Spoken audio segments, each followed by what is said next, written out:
Hartlike goeiemôre. Ek groet u met die liefde en die shalom van ons Here Jesus Christus vanmôre. En ek glo dat ons 'n wonderlike tyd in sy teenwoordigheid gaan geniet. Kom ons buig ons hoofde. Kom ons bid net saam.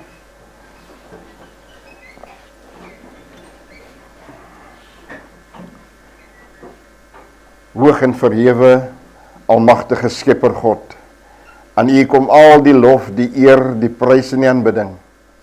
U is hoog, omdat U die magtige Skepper is.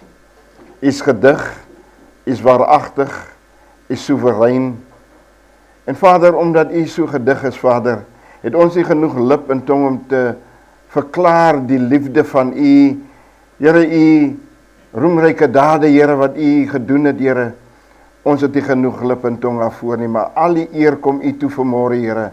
En soos ons in die teenwoordigheid vertoef, Vader, wil ons bid dat die Heilige Gees ons sal lei en inspireer met U woord.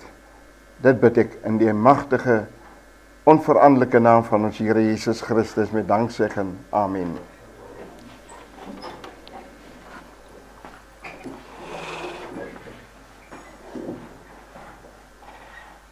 Wel. Afrikaans is wel my moedertaal, maar toe ek hierdie woord kry, was dit in Engels. So, my titel is I am the door. Jesus is the way.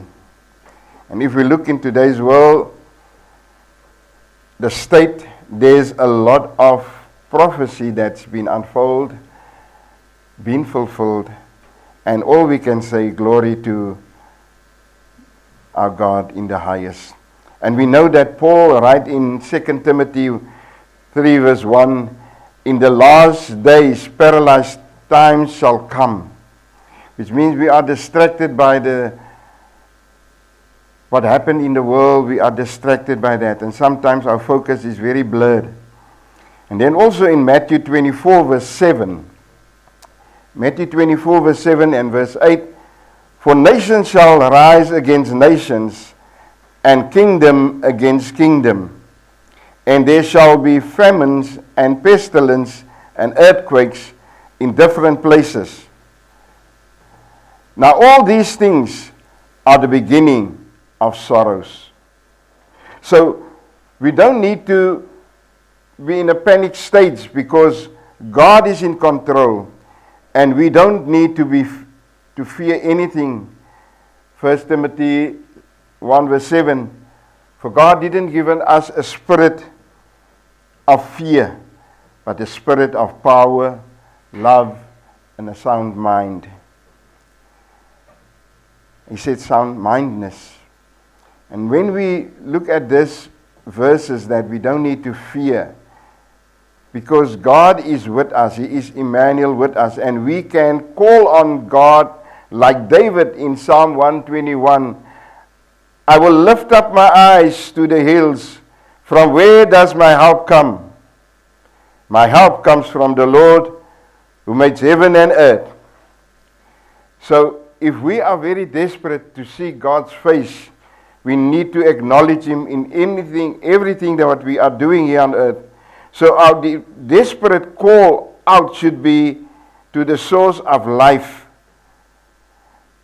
who will, and if we depend on Him, that He will supply our needs and He will provide, and also rescue us from dangers, because He's our protector. If we look in my scripture verse, is in John chapter 9 to 10. Very interesting verse. It says, I am the door. If anyone enters through me, he shall be saved, and shall go in and out, and shall find pastures. If we look at these phrases, I am the door. If we look in Revelation chapter 3 verse 20, it says, truly, behold, I stand at the door and knock. Whoever hears my voice and open, I will sup with him and he with me. The door refers to Jesus, who who teaches that He is the way to salvation. And if we have heard what John preaches the other day was on John 4 verse 21. You worship what you don't know. But salvation is coming from Jerusalem. And that is where Jesus was clear on that. So to be dependent on God means a lot. That even in verse 1 and 2, he says, John chapter 10 verse 1, truly, truly I say to you, the one who does not enter the sheepfold through the door, but climbs up some other way, that one is a thief and a robber. Verse 2, but the one who enters through the door is the shepherd of the sheep. So if we know who is the good shepherd, and to be dependent on Him means that to be dependent on the source of everlasting life means to recognize that true life is from God. And it means it's spiritual, eternal, and meaningful. It does not come from ourselves, but from God. We need to abide in the vine. Without Jesus, we can do nothing. If we know that we must die from ourselves, even in Matthew 24 verse 16, it says, if you want to follow me, deny yourself. It's not about you, it's about God. Even in Isaiah 43, verse 1, very good verse that I love very much. It is in Isaiah 43, I'm going to read it in Afrikaans.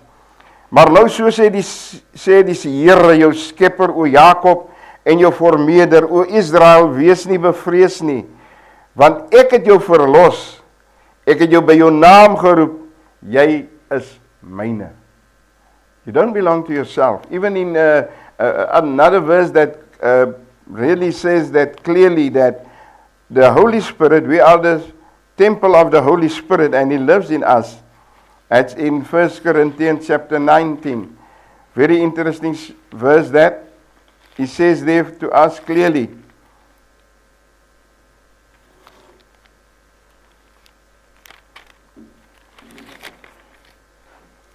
Of weet julle nie dat julle liggaam 'n tempel van die Heilige Gees wat in julle is, wat julle van God het, en dat julle nie aan julle self behoort nie. Van julle is duur gekoop, verheerlik God dan in julle liggaam en in julle gees wat aan God behoort. We belong to God. I said in one sermon in a Pentecostal church, and it was very, in Afrikaans sê hulle baie kras, Edwin moet vrek van homself, sodat Christus meer kan word in hom. If we realize that God wants to work in us, He gave us so much potential to do certain things, then I look at two very good figures in the Bible, Old Testament, Moses and David. Both these men modeled this kind of dependence in powerful ways, totally dependent on the source of the everlasting life, trusting God as the provider. And if we see how Moses left Egypt after killing the slave driver, he went and go and look after sheep in Medina. He was a shepherd, so he leads sheep. Very good, interesting point of him. And even if we look at David, David was more a young man that was prepared to lay down his life for the sheep, to kill a bear and to kill a lion. Prepared him also to face Goliath on that field. No fear. I come to you in the name of the Lord. You come with a spear and a sword, but in the name of the Lord I come to you. And if we realize what we have inside of us, so much we have, we can depend on God for spiritual strength, wisdom and guidance, and our daily needs. Our daily needs is, I asked Brother Johan to play a video clip. I wonder if we can play it. Is it possible? Or after? No problem. It's a very good, interesting video clip that I had. It's how the shepherds lead the flocks, but it's on hills. It's not what we think about the deep blue, the green fields that's there, but it's more like a desert type of way that we look at it. The Lord is my shepherd, I shall not want, means staying connected with God. David and Moses, they had a relationship with the Lord. Moses said in Exodus 33, Lord, you gave me these people, but if your presence doesn't go with me, I'm not going to lead these people. So he was dependent on the Lord to lead the Israelites out of slavery. He was and even if we look at when Jesus say, I'm standing at the door and knock. It means that, behold, I stand at the door and knock. If anyone hears my voice and opens the door, I will come in to him and will sup with him and he with me. It means that the relationship of the Lord needs to be built with our intimacy that we have on a daily basis. And that's why he will protect us from everything that's out there in the world. John 10:10 says, the thief does not come except to steal, kill, and destroy. Now, what does these three words mean? If he steals, how does Satan steal from us? The only way he can steal from us is our finances. He comes to our finances and he cripples us with that sometimes. And then we are so, we don't depend on the Lord. Then we call on the arm of flesh. And Jeremiah said, cursed is the man who lean on the arm of flesh. But blessed is the man who trusts in the Lord. For in the day of drought, his leaf will be green. It means trust in the Lord with all your heart. Don't lean on your own understanding. Acknowledge him in all your ways and he will direct your path. But what Jesus said in the same verse, I have come so that they may have it more abundantly. Most of us stop by life and we don't go further in the abundance because we don't trust God sometimes. We trust in our own strength. Yes. Just watch the video clip, very interesting.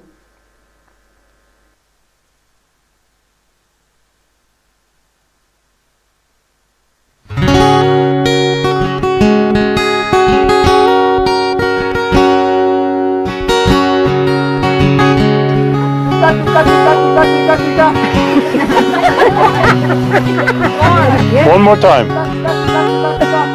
Oh, one is.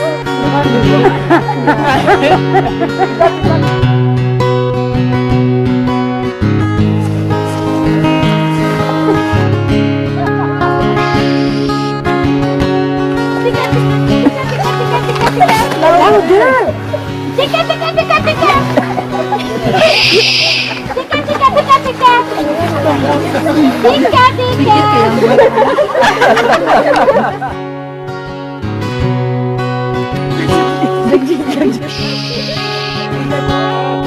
Tika, tika, tika.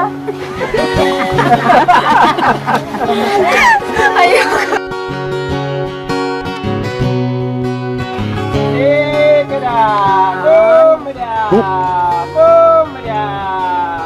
Look at them, look at them.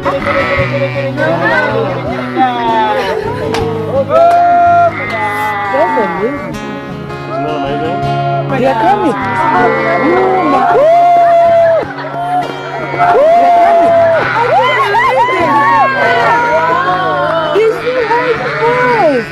God, this is amazing. Was that cool or what? You will never have the same again.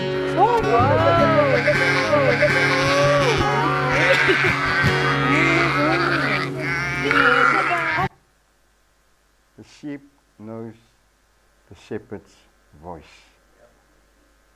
And if we are sensitive to that idea that God is listening to us.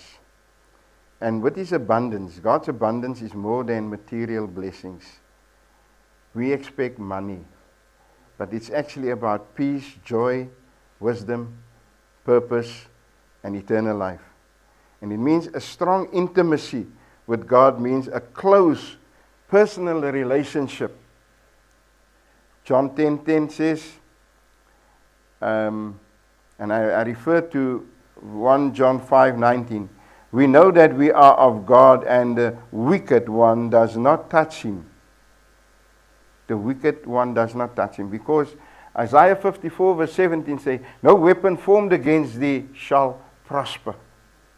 It means God is the one who fights the fight. Exodus 14:14. I'll fight the fight, you be still. And David says, be still and know that I am God.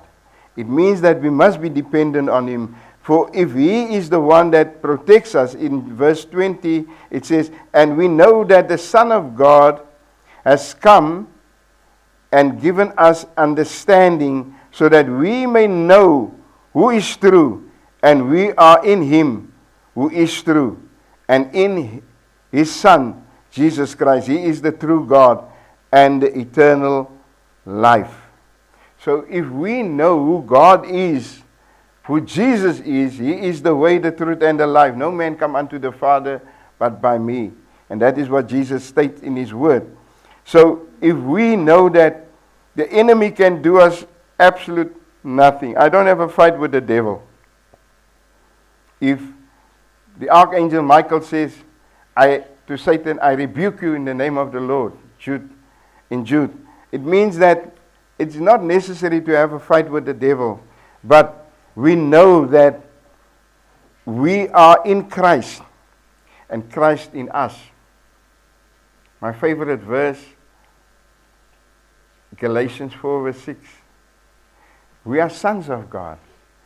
God sent the Spirit of His Son into our hearts, and He cries out, Abba, Father. It means Father, Son, they are the Holy Spirit. John 14, Jesus said, He must go and prepare a place so that the Father can send the Comforter. So Jesus has to come in the Spirit. Although He was on earth, the Word became flesh and lived amongst us.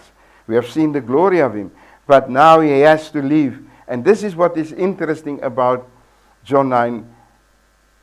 Ek is die deur. As iemand deur my ingaan, sal hy gered word. En hy sal ingaan en uitgaan en veiding vind.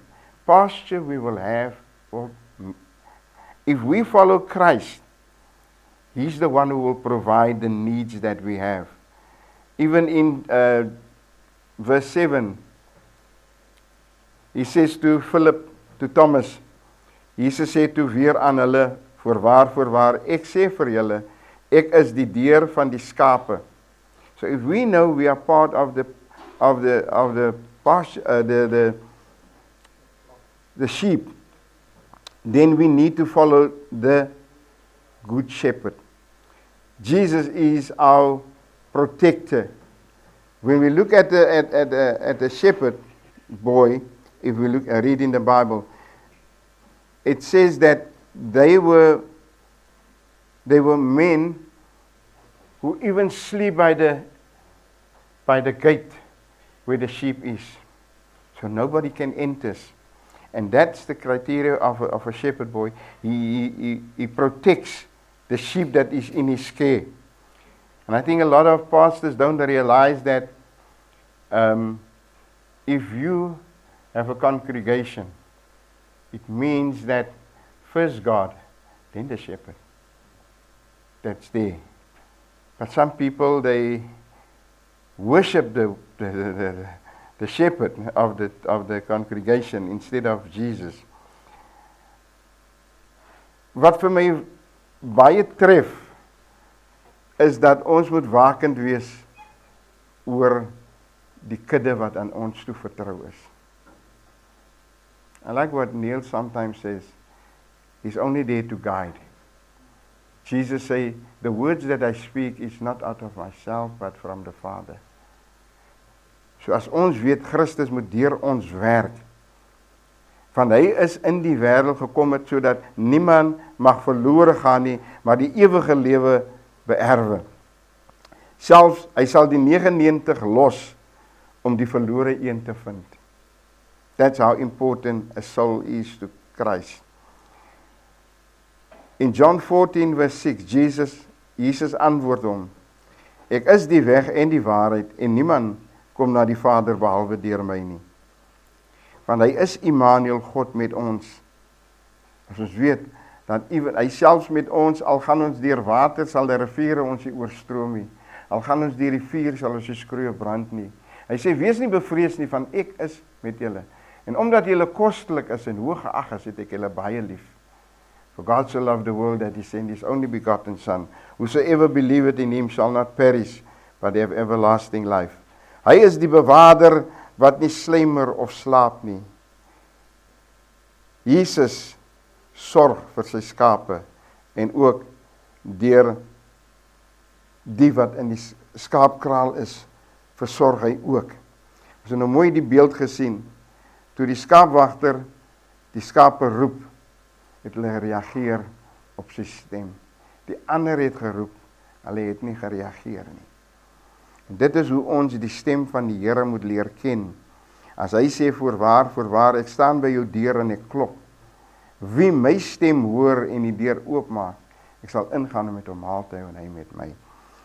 Die woord, mens sal nie net deur brood lewe nie, maar deur elke woord wat uit die mond van God uitkom. So ons moet ons toerus in die woord van God. In die ou dae, die herders letterlik by die ingang geslaap, en dit is wat ek gesê het, dis die deur, dit is waar hulle moet ingegaan het. So 'n aanhoudelike, intieme verhouding met die Here beteken om gereeld met hom te kommunikeer. 1 Thessalonians 5:18 says, rejoice in all your circumstances, for this is the will of God through our Lord Jesus Christ. Verse 16, be joyful always. Verse 17, pray continually. An ongoing communication with the Lord is where we will benefit and see the abundance that He has for us. We need to be more humble in our approach to God. The deeper the relationship, the fuller the experience of His abundance. And that is only through intimacy to have that abundance.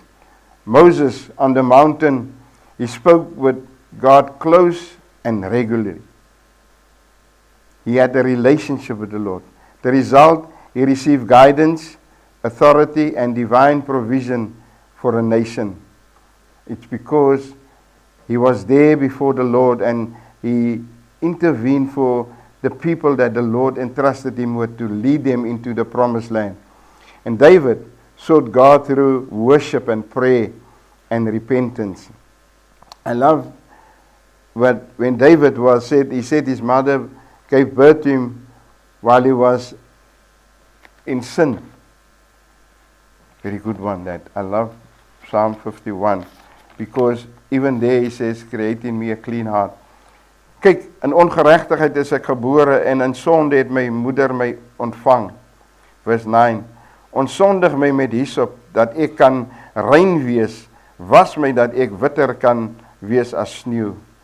Vers 12, skep in my 'n rein hart, o God, en gee opnuut in my binneste van my gees, 'n vaste gees, verwerp my nie van die aangesig nie, en neem die Heilige Gees nie weg van my nie.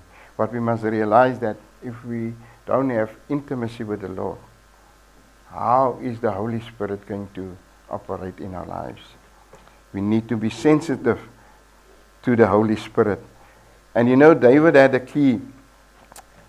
The key of David means authority over God's kingdom. The key is the symbol of authority and control. So the key of David means authority over the royal kingdom of God. So we must know who is in control and who is. But if we have that intimacy, it unlocks the abundance that's there for us. And a lot of people think it's money. It's not money. It's about you, your relationship with the Lord. And to have clarity, you You hear God's direction more clearly, like Moses, because of the intimacy they have. And they trust, they rely on God, not on the circumstances. They look away from that. They seek the face of the Lord, and they know where they... And that also, I think for this week, I heard a lot this word of transformation. Your inner life is renewed when you yield to the Lord. We know the road signs, when it's a stop street, when it's a hill sign. Some people don't know that a hill sign also means to stop and observe for what's coming on the right side of you. So we need to be more sensitive, because abundance is not just given, it's an experience to closeness. It's like a tree. I walked the other day here and I saw the trees firm. They are rooted in the ground, and we must be rooted in Christ. Deeper roots means a stronger intimacy with the Lord. And God's abundance flow from fully into a life that is deeply connected with Him in intimacy. So, even we read in Revelation 3:20, when Jesus said, "Behold, I stand at the door and knock. Anyone hears my voice, I will sup." It means that's an invitation that we have. An invitation where we can enter. And also, if we look at the church, 7 churches, Philadelphia is one of them. God was pleased with the loyal church, and that was Philadelphia. The more we stay and abide in Him, we are rooted like a tree. Like Psalm 1 says, we mustn't sit with the scoffers, but we must be planted like a tree beside the water streams. Means your roots is deeper because of the intimacy. It will strengthen our inner man. And with sensitivity, we must align ourselves with Jesus, His will and purpose. Jesus' divine call is an open invitation to enjoy Him with all His benefits. But I love the one in Revelation. And the angel of the church in Philadelphia writes, "These things says the Holy One, the one who is true, the one who has the key of David, who opens, no one can shut, and who shuts, and no one opens." Verse 8, "I know your works. Behold, I have set before you an open door, and no one has the power to shut it, because you have a little strength, and have kept my word, and have not denied my name." It means that if we come to a point in our life where we need to trust God, it's like Psalm 3. It's so interesting for me. If I read Psalm 3, verse 1 to 4, you must obey the law and the commands, everything that God has put there for us.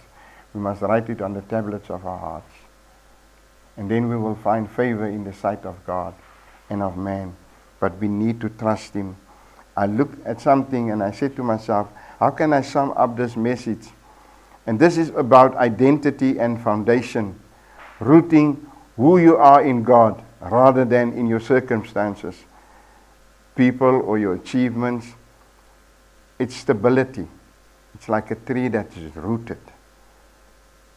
Rooted in the ground, and know, even if the winds blow and there's storms, that tree will stand. It's anchored so that everything else flows from that center, not towards it. If you know that Christ is your ultimate source in life, then cling to Him. Intimacy in His abundance. This shifts the focus from striving to receiving instead of chasing worth, peace, or provision. You're living in awareness that God's nature is already abundant. Love, grace, wisdom, His presence. And intimacy comes from connection, not performance. There's a phrase, living from a secure identity in God, where closeness with Him flows naturally out of recognizing and receiving His abundant nature. It's about God. It's not about us. And if we know that He's the door, you know, there's a verse in Acts where Peter was in jail. And then there was an earthquake. Verse 7, I just want to read it. Met een staan daar 'n engel van die Here by hom, en 'n lig skyn in die gevangenis.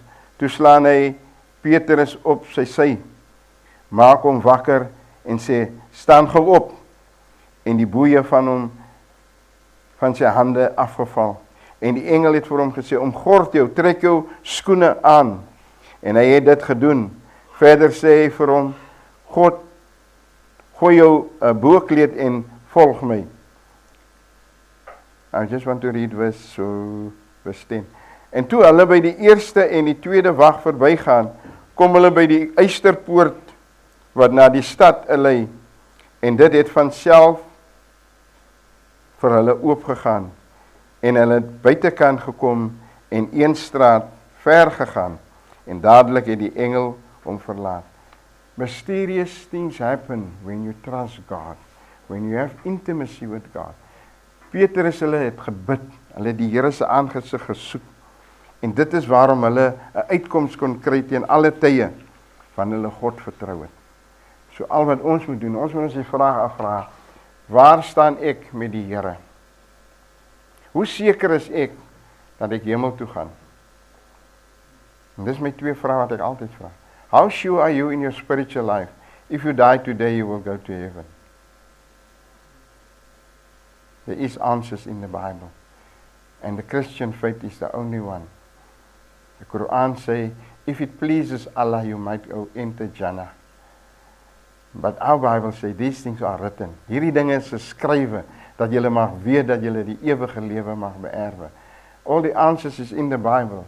We just need to show ourselves approved in the Word of God, as Timothy, to handle the Word of truth correctly. That's what the Lord requires of us, is to pray the Word and pray continually, to be in a more spiritual, where you excel in everything that you do, to acknowledge God with what you have. And if you do that, He will direct your paths. He will open doors that you don't think. He will open, like Philadelphia. A door that was open, no one can shut. If God opens a door for you, it's you have free pasture. You can just go where you want to go, in and out. But that is if your relationship, your intimacy with Christ is strengthened in prayer and the Word. Heavenly Father, we come before you this morning and we realize, Lord, without you we can do nothing. We are totally dependent on you, Lord. And in our relationship with you, Heavenly Father, I pray, Lord, that we will hear your voice more clearly. There's so much voices, but that we will hear the voice of our Savior. Heavenly Father, help us and strengthen our inner being, Lord, to know that you are with us. You will never leave us nor forsake us. And we trust you, Lord, with all our heart. As you love, your love, Lord, is so unconditional, Lord. And your grace is sufficient for us, Heavenly Father. We worship and adore you. Be glorified in Jesus' name. Amen.